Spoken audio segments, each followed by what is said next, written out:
بسم اللہ الرحمن الرحیم۔ آل عمران نام۔ اس سورت میں ایک مقام پر آل عمران کا ذکر آیا ہے، اسی کو علامت کے طور پر اس کا نام قرار دے دیا گیا ہے۔ زمانہ نزول اور اجزائے مضمون، اس میں 4 تقریریں شامل ہیں۔ پہلی تقریر آغاز سورت سے چوتھے رکوع کی ابتدائی 2 آیتوں تک ہے، اور وہ غالباً جنگ بدر کے بعد قریبی زمانے ہی میں نازل ہوئی ہے۔ دوسری تقریر آیت اللہ نے آدم اور نوح اور آل ابراہیم اور آل عمران کو تمام دنیا والوں پر ترجیح دے کر اپنی رسالت کے کام کے لیے منتخب کیا تھا سے شروع ہوتی ہے، اور چھٹے رکوع کے اختتام پر ختم ہوتی ہے۔ یہ 9 ہجری میں وفد نجران کی آمد کے موقع پر نازل ہوئی۔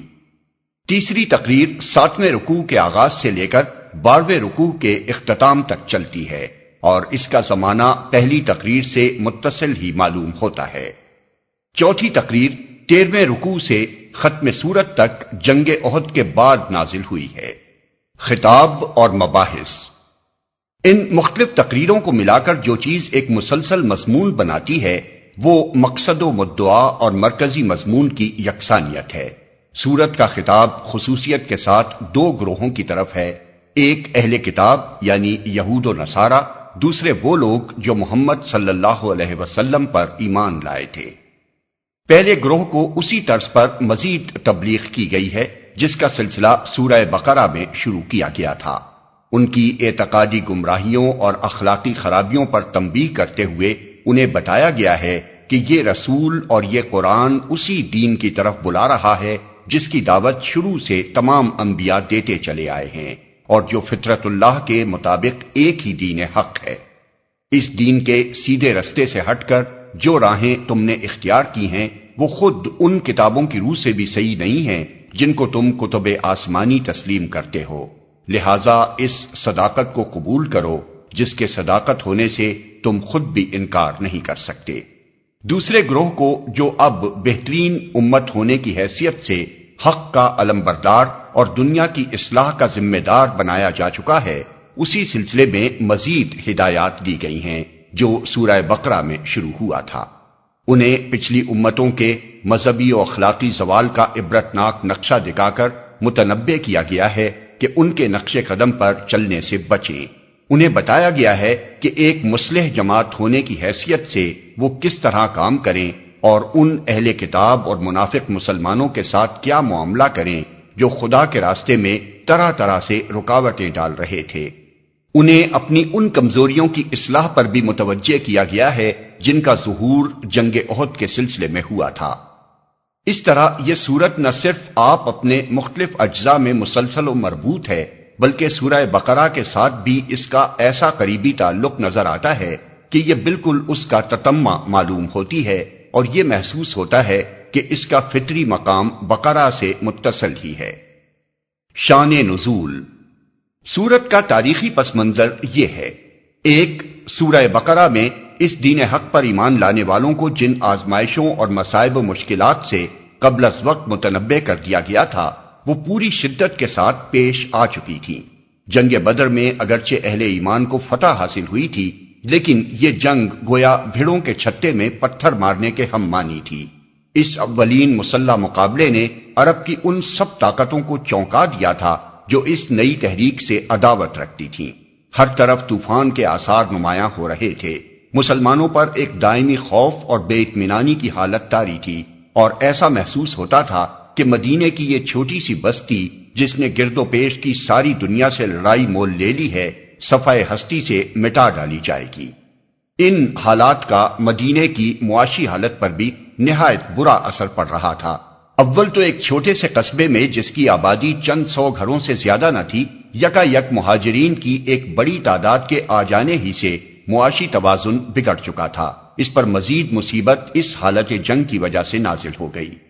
2، ہجرت کے بعد نبی صلی اللہ علیہ وسلم نے اطراف مدینہ کے یہودی قبائل کے ساتھ جو معاہدے کیے تھے ان لوگوں نے ان معاہدات کا ذرہ برابر پاس نہ کیا۔ جنگ بدر کے موقع پر ان اہل کتاب کی ہمدردیاں توحید و نبوت اور کتاب و آخرت کے ماننے والے مسلمانوں کی بجائے بت پوجنے والے مشرکین کے ساتھ تھیں۔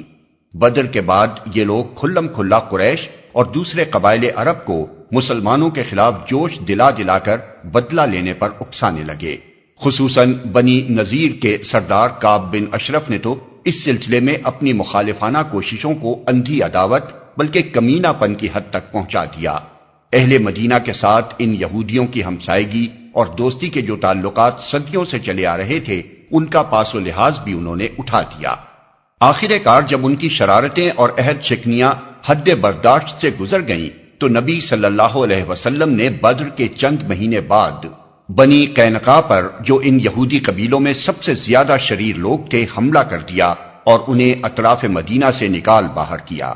لیکن اس سے دوسرے یہودی قبائل کی آتش عناد اور زیادہ بھڑک اٹھی۔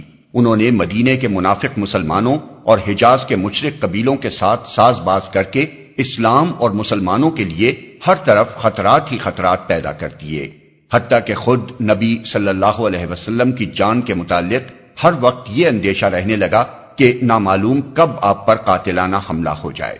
صحابہ کرام اس زمانے میں بالعموم ہتھیار بند سوتے تھے، شب خون کے ڈر سے راتوں کو پہرے دیے جاتے تھے۔ نبی صلی اللہ علیہ وسلم اگر تھوڑی دیر کے لیے بھی کہیں نگاہوں سے اوجھل ہو جاتے تو صحابہ کرام گھبرا کر آپ کو ڈھونڈنے کے لیے نکل کھڑے ہوتے تھے۔ 3. بدر کی شکست کے بعد قریش کے دلوں میں آپ ہی انتقام کی آگ بھڑک رہی تھی کہ اس پر مزید تیل یہودیوں نے چھڑکا۔ نتیجہ یہ ہوا کہ ایک ہی سال بعد مکے سے 3000 کا لشکر جرار مدینے پر حملہ آور ہو گیا اور احد کے دامن میں وہ لڑائی پیش آئی جو جنگ احد کے نام سے مشہور ہے۔ اس جنگ کے لیے نبی صلی اللہ علیہ وسلم کے ساتھ 1000 آدمی مدینے سے نکلے تھے، مگر راستے میں سے 300 منافق یکا یک الگ ہو کر مدینے کی طرف پلٹ گئے، اور جو 700 آدمی آپ کے ساتھ رہ گئے تھے ان میں بھی منافقین کی ایک چھوٹی سی پارٹی شامل رہی جس نے دوران جنگ میں مسلمانوں کے درمیان فتنہ برپا کرنے کی ہر ممکن کوشش کی۔ یہ پہلا موقع تھا جب معلوم ہوا کہ مسلمانوں کے اپنے گھر میں اتنے کثیر التعداد مارے آستین موجود ہیں اور وہ اس طرح باہر کے دشمنوں کے ساتھ مل کر خود اپنے بھائی بندوں کو نقصان پہنچانے پر تلے ہوئے ہیں۔ 4. جنگ احد میں مسلمانوں کو جو شکست ہوئی اس میں اگرچہ منافقین کی تدبیروں کا ایک بڑا حصہ تھا، لیکن اس کے ساتھ مسلمانوں کی اپنی کمزوریوں کا حصہ بھی کچھ کم نہ تھا، اور یہ ایک قدرتی بات تھی کہ ایک خاص طرز فکر اور نظام اخلاق پر جو جماعت ابھی تازہ تازہ ہی بنی تھی، جس کی اخلاقی تربیت ابھی مکمل نہ ہو سکی تھی اور جسے اپنے عقیدہ و مسلک کی حمایت میں لڑنے کا یہ دوسرا ہی موقع پیش آیا تھا، اس کے کام میں بعض کمزوریوں کا ظہور بھی ہوتا۔ اس لیے یہ ضرورت پیش آئی کہ جنگ کے بعد اس جنگ کی پوری سرگزشت پر ایک مفصل تبصرہ کیا جائے اور اس میں اسلامی نقطہ نظر سے جو کمزوریاں مسلمانوں کے اندر پائی گئی تھیں ان میں سے ایک ایک کی نشاندہی کر کے اس کی اصلاح کے متعلق ہدایات دی جائیں۔ اس سلسلے میں یہ بات نظر میں رکھنے کے لائق ہے کہ اس جنگ پر قرآن کا تبصرہ ان تبصروں سے کتنا مختلف ہے جو دنیاوی جنرل اپنی لڑائیوں کے بعد کیا کرتے ہیں۔